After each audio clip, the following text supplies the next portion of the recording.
Залуу хүсэл тэмүүлэлтэй ашиг олох зорилготой бизнес эрхлэгч Жулианы аав ээж нь Бурхны төлөө бизнесээ хэрхэн явуулж байгаа нь түүнийг гайхашруулж орхив. Цаг хугацаа өнгөрөхөд Жулиан аав ээжийнхээ санхүүгийн бүртгэлийг судалж эхэлсэн бөгөөд буйны байгууллага, үйлчлэлд хандив үргэлийг нэмэгдүүлэхийн тулд компани итгэлцэл сангуудын сүлжээг бүрдүүлэхэд тусалжээ. Ингэх явцдаа тэрээр аав ээжийнхээ амьдралын сударт үндэссэн итгэл үнэмшлийг олж мэдсэн юм. Учир нь та нар бидний эзэн Есүс Христийн нэгүслийг мэднэ.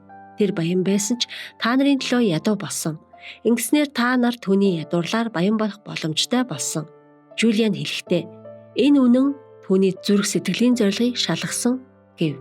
Түүний эцэг эх нь баян Христэд итгэгчд баялгаа харуулдаг үед амьдарч байжээ.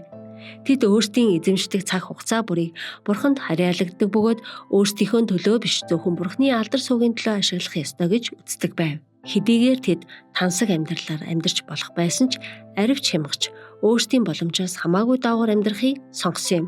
Аав ээжт нь нүдэнд үзэгдэх эд хөрөнгө гэж бараг байсангүй.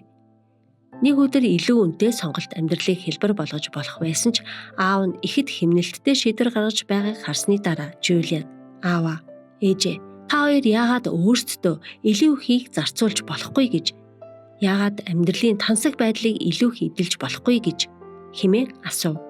Аавынх нь хэлсэн хариулт энгийн хэрн өнөө хүртэл оюун санаанд нь цуйратаж байгаа хэмээн Жулиан үгүйсэн юм. Сайн үс бол бидний тансаглал юм гэж. Бурхны 11 болон амлалтын үргэлгийг буцааж өгөхдөө та том эсвэл жижиг хэсгээс үл хамааран эдэлж буй тансаглалын талаар залбирч эргэцүүлэн бодоорой.